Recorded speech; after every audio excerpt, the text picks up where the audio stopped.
Ay, estudio Shaft. No podemos negar la relevancia con la que se ha hecho este estudio en el medio moderno, teniendo una estética y estilo tan marcados. Digo, no por nada todos conocemos el famoso cuello de Shaft. Además de que varias de sus obras han logrado gozar de una gran popularidad, tales como la serie Monogatari o Madoka Mágica, incluso obras como Mekaku City Actors, por querer escarbar un poco más. Sin embargo, en vez de venirles a hablar de la dudosa calidad de las obras anteriormente nombradas, en esta ocasión vengo a hablarles de una serie de esta casa animadora que de hecho considero muy buena, y esa sería Arakawa Under the Bridge, específicamente su primera temporada, estrenada en el 2010 y dirigida por Akiyuki Shimbo.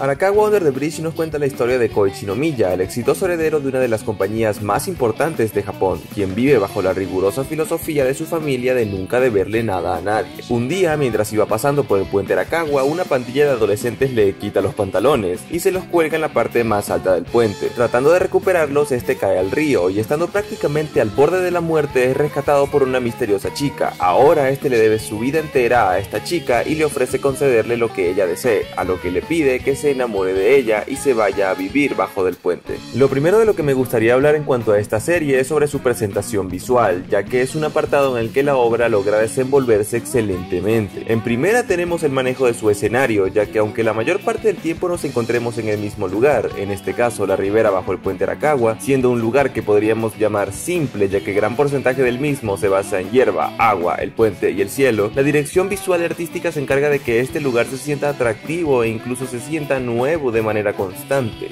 Desde situaciones como la del capítulo 4 en que Nino y Ko caminan hacia la boca del río, en que vemos que mientras más van avanzando más va cambiando la ribera, teniendo cada vez una esencia más de parque y lugar público en que se ven más personas, hasta que el director sabe cómo jugar con esta simplicidad para dotar de variedad al sitio en sí, mostrándolo de vez en cuando más amplio de lo que en realidad debería ser, otras veces un poco más reducido, cambiando paletas de colores y hasta variando en el estilo gráfico, además de agregarle locaciones que aunque a simple vista sean cotidianas, no están hechas para estar en un sitio como ese, tales como granjas, huertos o hasta una iglesia, esto creando, una vez más, un sitio verdaderamente atractivo y atrayente en base de uno bastante simple. Y hablando de colores, estilos de dibujo y estas cuestiones, la serie lleva la marca de Shimbo en todo su esplendor, y es que es imposible no reconocer su peculiar estética tan característica, que si viste series como la anteriormente mencionada Monogatari, ya sabrás por dónde van los tiros. El director muestra una gran maestría a la hora de, sobre todo, jugar con la planimetría, ya que aunque casi nunca exista una kinestesia demasiado elaborada como lo podría ver en una producción de, por ejemplo, Masaaki Yuasa, Akiyuki logra que todos y cada uno de sus planos se sientan como una experiencia completamente nueva y que lleva una gran fuerza a la hora de representar ya sea sentimientos, tonos e incluso dándole un gran apoyo a la comedia visual. Tenemos elementos como, por ejemplo, cada vez que nuestro protagonista tiene un cambio de perspectiva hacia algún evento o alguno de los vecinos de la ribera, recibimos un plano cerrado a su ojo pestañeando, o escenarios como cuando Hoshi y Ko se enfrentan en el confesionario, en el que recibimos un constante plano abierto en que vemos que entre ambos se encuentra una gran distancia, separándolos la pequeña rendija característica de estos sitios, que marca y refuerza a la perfección el tipo de relación que estos tendrán, con esto de ser prácticamente rivales amorosos, lo cual los lleva a ser distantes el uno con el otro. De la misma manera también tenemos un muy buen uso de los motifs, ya que hay una gran variedad de personajes que cuentan con su propio acento musical, para que podamos identificarlos con mayor facilidad, cosa que al mismo tiempo también termina por apoyar a la caracterización de los mismos, cosas como que suenen 3 campaneos cada vez que Sister se muestra en pantalla, ¿sí?, o el estruendoso sonido de una guitarra eléctrica para cuando sale nuestro amigo con máscara de estrella.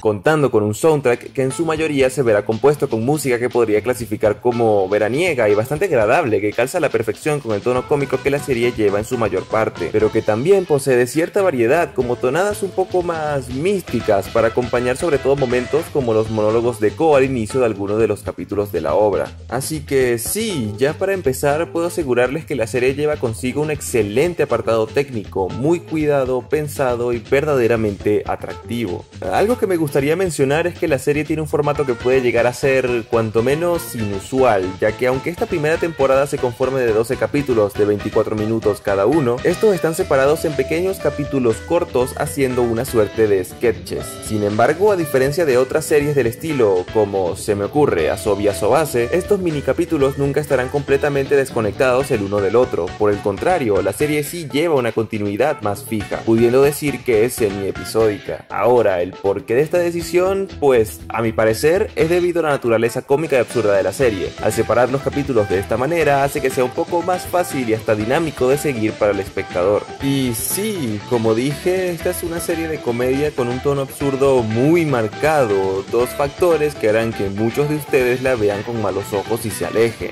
¿Qué? ¿Por qué me miran así, si los conozco? Sin embargo, eso no le impide a la serie el presentarnos buenos temas y mensajes relacionados principalmente a la convivencia y a la aceptación, tanto personal como a la de otros. Temas y mensajes que se ven excelentemente marcados en nuestro personaje principal, sobre todo en su muy buen arco de desarrollo. Así que, pasemos a hablar de Ko Ichinomiya. 俺は一宮こう、世界トップ企業である一宮カンパニーの御曹司、いわゆる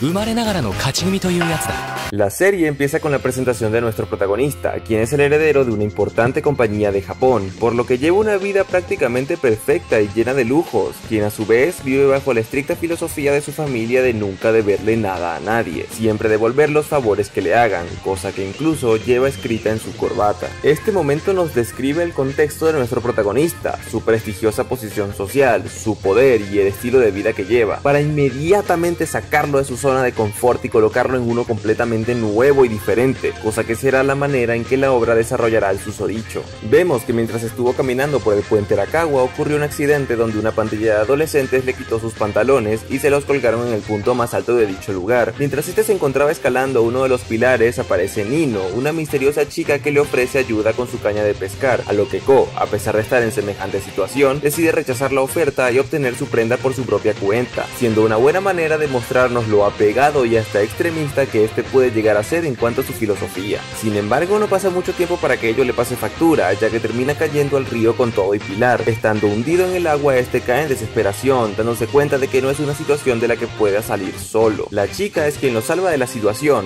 Ko queda en shock, ya que luego de 20 años de no haberle debido nada a nadie, ahora le debe su vida entera a esta chica, por lo que, en su afán de darle algo a cambio, esta le pide que se enamore de ella y que se vaya a vivir bajo el puente, cosa que Ko debe aceptar, ya que este es un hombre de palabra. Este primer capítulo funciona de excelente manera para presentar a este bastante peculiar protagonista y una de las tantas facetas que él mismo tendrá que desarrollar a lo largo de la trama de la obra, el abandonar su absurda filosofía, aceptar la ayuda de los demás y dejar de ser tan individualista. De hecho, Nino tiene un diálogo que funciona como punto de inflexión para el mismo tema, ya que esta le pregunta a Ko: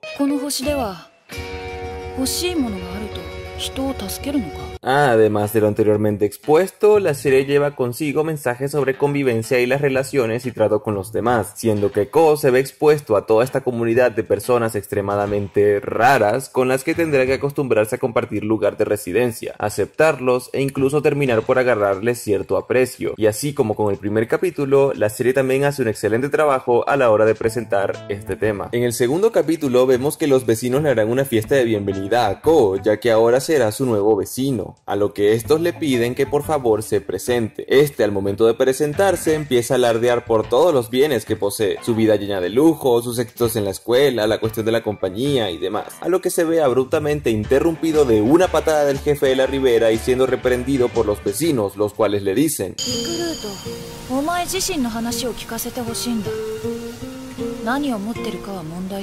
diálogo que, de nuevo, sirve como un punto de inflexión para el aprendizaje de Ko de relacionarse con los demás, que no importa todo lo que ha logrado si no puede relacionarse con nadie, y de la misma manera, su camino a su aceptación personal. La serie también hace un excelente trabajo a la hora de caracterizar a este personaje, ya que Ko, posteriormente llamado Recruit por el jefe de la ribera, nombre que será usado por los habitantes de la misma, posee una personalidad bastante marcada y muy bien llevada. Vemos vemos que él mismo es una persona que tendría todos los requisitos para ser considerado simplemente perfecto. Fue un gran estudiante, es jefe de su propia compañía, es extremadamente talentoso, tiene conocimientos de temas varios, su increíble poder monetario, entre otras varias cosas. De hecho, el mismo personaje es consciente de todo esto, ya que se muestra como alguien muy egocentrista por lo mismo. Siempre se está creyendo mejor que sus vecinos, ya sea a nivel moral o intelectual. Pero a su vez, la serie hace un contrapeso a esto, siendo que, a pesar de todas estas cualidades perfectas, Ko es demasiado incompetente a la hora de mantener relaciones, tanto amistosas como románticas. Por ejemplo, vemos como en el tercer capítulo Ko le echa en cara a Hoshi que es imposible que él no sea un objeto de interés para las chicas,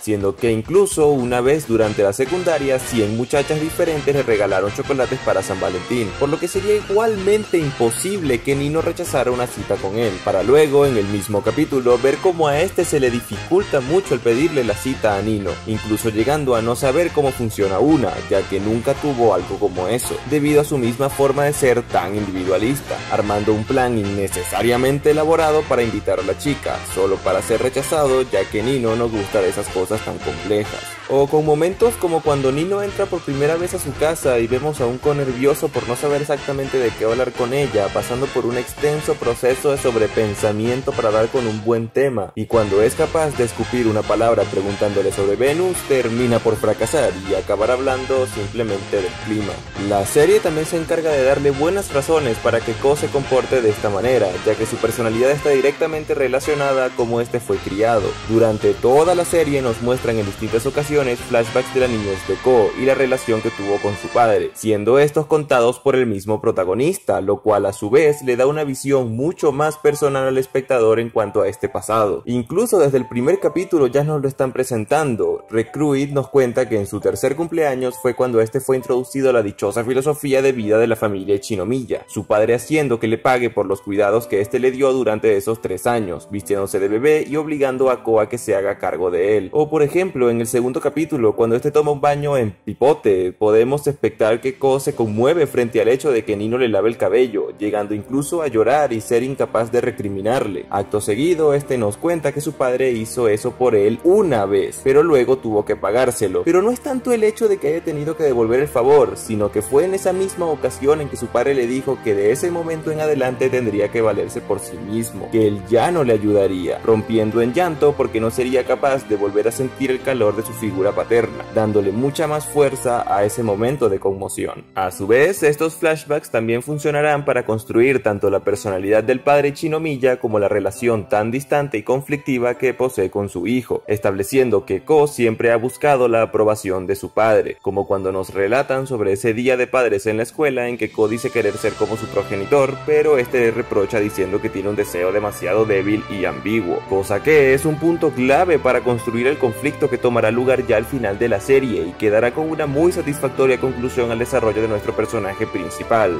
Pero no se impacienten, a eso llegaremos en un momento. Asimismo, la obra cumple muy bien dándonos a conocer el punto de vista de Recruit frente a lo que lo rodea, las relaciones, nuestros encuentros con otros, entender a los demás y demás cuestiones que se ven directamente relacionadas a los temas que tratará la serie. Sobre todo porque muchos capítulos empezarán con monólogos reflexivos de nuestro protagonista, que a su vez también dan al público un buen punto de partida para que se reflexione junto al personaje. Elegir un solo ejemplo de esto es verdaderamente difícil, ya que todos logran ser verdaderamente interesantes por igual, pero si me tuviera que ir por mi favorito, diría que este sería el del capítulo 10, donde nuestro personaje principal compara a los deseos con pequeñas bolas de arcilla que sostenemos en nuestras manos, presionándolas para darles una forma hermosa, pero que sin embargo, nuestro objetivo no es hacer las gemas preciosas, sino hacer las mejores bolas de arcilla que podamos con la forma de nuestros propios dedos. Este diálogo interno en especial se enlaza de excelente manera al arco del muchacho, siendo que este debe aceptarse tal y como es, buscar sus propios deseos y no los impuestos por su padre, para así poder llevar el estilo de vida que él quiera y acepte también. Ahora, algo sumamente importante para que nuestro protagonista avance serán sus interacciones con los demás vecinos de la ribera, debido a que, primero, como toda buena interacción de personajes debe hacer, permite que se muestre varias facetas del personaje, y esto lo logra con bastante facilidad debido a lo bien que están definidas las químicas entre estos individuos. Vemos a un Ko mayormente nervioso e inseguro cuando se trata de tener situaciones cercanas con Nino, a uno más competitivo y agrandado cuando se encuentra con Hoshi, uno asustado cuando se encuentra con Stella y esta se comporta como el Big Bro de una mafia. Vemos cómo normalmente le está reprochando al jefe, pero al final termina por sentir cierto respeto hacia él y vale de contar. Esto otorgándole ciertas capas al personaje para hacerlo mucho más redondo y hasta humano.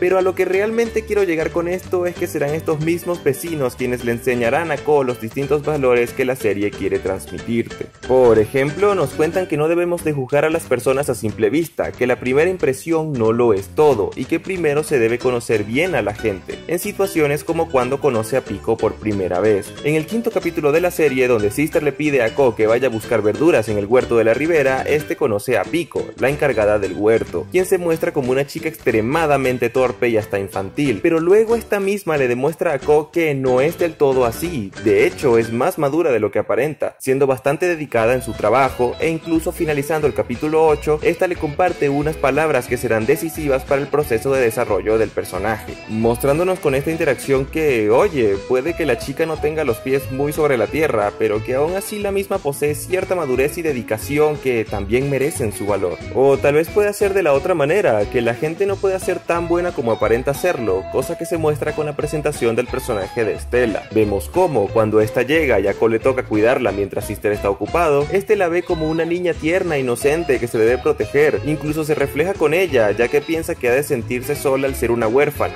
así como él al tener una relación insatisfactoria con su padre. Pero al final la niña termina por ser todo lo contrario, termina por ser una persona extremadamente ruda que busca hacer de la ribera su propia mafia. Entonces, claramente, que nos estén mostrando las dos caras de la moneda habla muy bien de la escritura de la serie, ya que es pragmática a la hora de tratar sus temas y mensajes. Otro buen ejemplo para esto sería el personaje de Hoshi, quien también se muestra bastante importante para este cometido. Como ya les mencioné más atrás en el video, Ko debe aprender a acoplarse a sus nuevos vecinos, aceptarlos y llevarse bien con ellos, siendo que este al principio los trata con bastante distancia y rechazo, cosa que también se ve desde el otro lado, ya que Hoshi también rechaza a Ko. Una vez que nuestra estrella se entera de que Recruit es el amante de Nino, empieza una especie de rivalidad amorosa entre estos dos, lo cual los lleva a estar compitiendo constantemente, a no poder estar bien estando juntos y a llevarse directamente mal, representado de excelente manera en momentos como la discusión en el confesionario o la batalla de música del capítulo 6.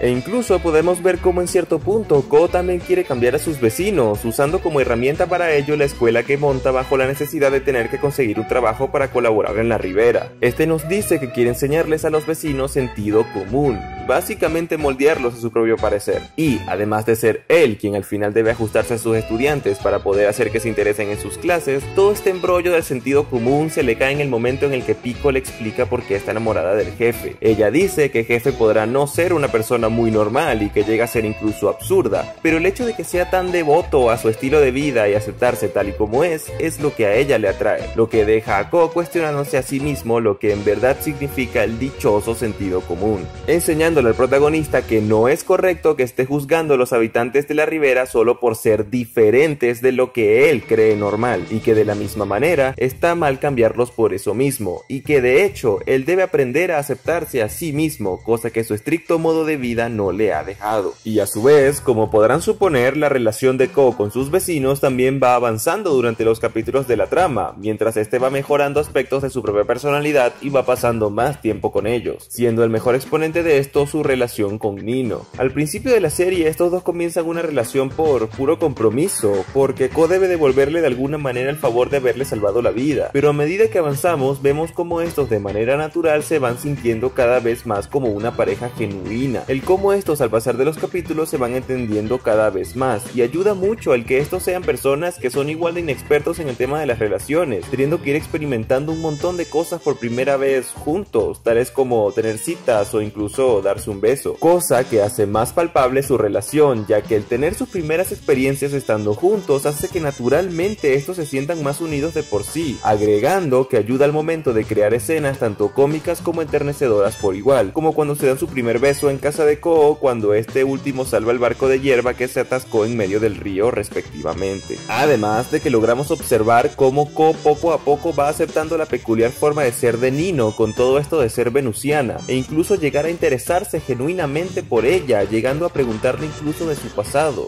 Así que sí, en resumidas cuentas puedo decirles con toda certeza, seguridad y violencia que Koichi no Miya es un excelente protagonista, que está llevado de la mejor manera, es simpatizable, muestra diversas facetas, tiene un desarrollo muy marcado y sabe cómo llevar los temas de la obra a la que pertenece. Igualmente, la serie sabe cómo darle una conclusión buena a su arco. Cuando el padre de Ko, quien anteriormente se nos construye con una actitud fría y distante hacia su hijo, como una persona de gran poder y que está muy apegada a la filosofía de la familia haciendo uso de los flashbacks, encuentra que su hijo está viviendo bajo un puente, este se indigna y hará lo que sea para forzarlo a salir de allí, armando un plan para comprar la ribera para hacer una construcción en el lugar, poniendo en peligro la residencia de su hijo y compañía. Ante esta situación, Ko se altera. En primera vemos como lo primero que hace es correr para avisarle a los vecinos de la situación, se siente culpable y cabizbajo dice que la mejor solución es que él se vaya. Sin embargo, a través de Nino sabemos que los vecinos no quieren que Ko se vaya, cosa que termina por llenarlo de determinación para comandar un plan con su propia empresa para confrontar a su padre. Este detalle es verdaderamente importante porque anteriormente nos establecen que Ko le teme a su padre y se siente intimidado por él. Sin embargo, por sus amigos de la ribera, es capaz de armarse de valor para enfrentar al susodicho, ya que ahora valora a sus vecinos como seres realmente cercanos, al mismo tiempo que ellos lo hacen con él, dándole cierre a esta cuestión. Sin embargo, el plan termina por fallar, por lo que la última herramienta de Ko es confrontar directamente a su padre, por lo que tendrá que llamarlo por teléfono, cosa de la que es completamente incapaz por el temor que siente hacia el mismo. A su vez, el plan del padre también termina por fracasar, por lo que tendrá que ir a confrontar a su hijo cara a cara, y es esto lo que da paso a la que tiene que ser una de las mejores escenas de toda la serie. Una vez el padre de Ko llega al puente, este termina en exactamente la misma situación que Ko en el primer capítulo, sin sus pantalones, estos colgados en el punto más alto del puente y rechazando la ayuda de Nino por su extremista filosofía, al mismo tiempo que ve a su renovado hijo tonteando con sus vecinos. Esta escena es tan buena ya que se usa el padre del protagonista para mostrar un reflejo de Recruit cuando empezó la serie y al mismo tiempo hacer un paralelismo con el ya desarrollado protagonista, cosa que sirve perfectamente para terminar de marcar el progreso que ha tenido el personaje y darle una conclusión realmente buena y satisfactoria a su arco de desarrollo, rematando con la llamada de Ko a su padre, el cual es incapaz de contestarla ya que así como su hijo, al final él también es incapaz de afrontarlo, terminando por retirarse, aceptando el estilo de vida de Ko y dándole sus buenos deseos, que claro, al final Ko no habla con su padre, pero termina por ser capaz de llamarlo, siendo esa la última cosa que tenía que superar en este recorrido.